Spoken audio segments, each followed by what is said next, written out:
Let's go right into the details and starting with temperatures. Some 80s that are out. Mid 80s we're pushing home on, even here in New Orleans and Belle Chase, but a 79 lakefront. That's a bit of a northwest wind right off the lake, but the air has been dry. Those dew points 50s to maybe some low 60s though, but that's the help of the lake as well and some of the surrounding water in Buras. The higher that number, more water vapor in the air, you feels the humidity, and it's 70 to 75. Well, that's just called July here in New Orleans, and you know the humidity that comes with it.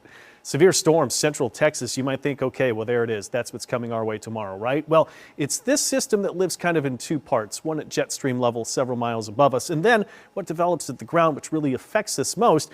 And it's tomorrow, we're expecting a secondary kind of surface system developing, but most of that staying well south and east. But the upper level part of this system, as it drops in right over top of us, we have to keep a chance of rain in, but it looks to be moving a bit faster, and by Sunday, it's all out of here. So the only wrinkle in the forecast is Saturday. We still have what we're going to call weather impact day, more of a nuisance. Clouds increase tonight. Temperatures not as chilly as they were this morning, or cool. We'll say around 60 North Shore, mid to upper 60s South Shore. But here's some of the latest timing on rain tomorrow. The bulk of the heaviest storms will stay east and south. We're just going to keep a shower in the mix in an isolated storm. Brought the rain chances down. Don't think it's going to be that widespread.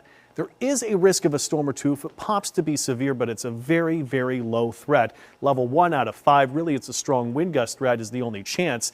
Tornado risk and hail risk is even below 2% chance. So I actually say it's a weather nuisance day. Most of the worst storms will be confined to Florida and even South Georgia. Now, as for the heavier rainfall, well, that's also been removed from our area as well. That should stay east. So the thing is, the weather looks to be improving for Saturday. A few breaks in the clouds, temperatures upper 70s and near 80. And I think Saturday actually is going to be okay for us. So Jazz Fest here, I'd say bring the rain gear just in case if you run into a shower or a storm that's there. We got temperatures in the 70s for a better part of the day and blocking out most of that sun. That's probably one of the better forecasts you can ask. Winds will be switching directions because of that system overhead for the Mariners forecast. And gale warnings go into effect Saturday night. Got to watch out for that cluster of storms as well. Tidal range starting to come to a minimum here.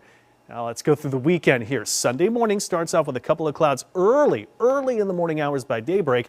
50s to 60s is a little drier and cooler air works in. But look at the sunshine during the day. We break out a bright, sunshiny day, just like the song would tell us as well. And temperatures close to 80. Phenomenal Sunday as well. So Jazz Fest looking great. Temperatures mid to upper 70s. We might hit 80. But again, in the bright sunshine, you're under it with everybody in. It's going to feel a lot warmer and hotter, but it should be great. Sunscreen, staying hydrated with water, of course. Now next week, the early onset of that first part of summer starts to return.